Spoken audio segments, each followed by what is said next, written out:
वामन अवतार। वामन अवतार धर्म ग्रंथों के अनुसार भगवान विष्णु के 10 अवतारों में से 5वें अवतार हैं और त्रेता युग के पहले अवतार थे, जो भाद्रपद में शुक्ल पक्ष की द्वादशी को अवतरित हुए। ये विष्णु के पहले ऐसे अवतार थे जो मानव रूप में प्रकट हुए, अलबत्ता बोने ब्राह्मण के रूप में। इनको दक्षिण भारत में उपेंद्र के नाम से भी जाना जाता है। वामन ऋषि कश्यप और उनकी पत्नी अदिति के पुत्र थे। वो अदितियों में 12वें थे और ऐसी मान्यता है कि वो इंद्र के छोटे भाई थे। कश्यप और अदिति का तीसरा अवतार वासुदेव और देवकी का था।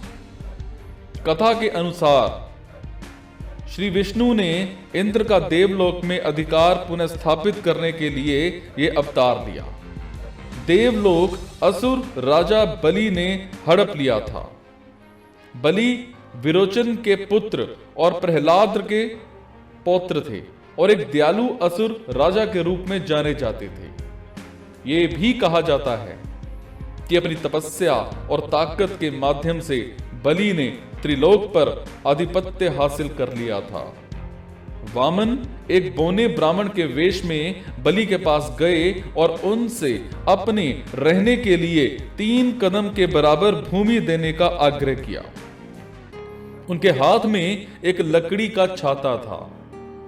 गुरु शुक्राचार्य के चेताने के बावजूद बलि ने वामन को वचन दे डाला। राजा बलि ने भिक्षा मांगते वामन ने अपना आकार इतना बढ़ा लिया कि पहले ही कदम में पूरा भूलोक, पूरी पृथ्वी नाप ली और दूसरे कदम में देवलोक नाप लिया। तीसरे कदम के लिए कोई भूमि बची ही नहीं। वचन के पक्के बलि ने तब वामन को तीसरा कदम रखने के लिए अपना सिर प्रस्तुत कर दिया। वामन बलि की वचनबद्धता से अति प्रसन्न हुए। हालांकि बलि के दादा प्रहलाद विष्णु के परम भक्त थे।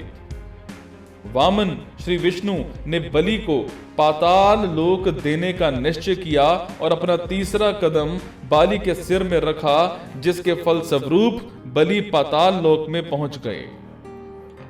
एक और कथा के अनुसार वामन ने बलि के सिर पर अपना पैर रखकर उनको अमरत्व प्रदान कर दिया। विष्णु अपने विराट रूप में प्रकट हुए और राजा को महाबली की उपाधि प्रदान की, क्योंकि बलि ने अपनी धर्मपरायणता और वचनबद्धता के कारण अपने आप को महात्मा साबित कर दिया था। श्री विष्णु ने महाबली को आध्यात्मिक आकाश जाने की अनुमति दे दी, जहां उनका अपने सदनी दादा प्रहलाद और अन्य देवीय आत्माओं से मिलना हुआ।